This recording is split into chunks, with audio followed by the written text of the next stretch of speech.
بسم الله الرحمن الرحيم إذا زلزلت الأرض زلزالها وأخرجت الأرض أثقالها وقال الإنسان ما لها يومئذ تحدث أخبارها بأن ربك أوحى لها يومئذ يصدر الناس أشتاتا ليروا أعمالهم فمن يعمل مثقال ذرة خيرا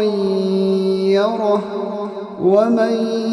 يعمل مثقال ذرة شرا يره.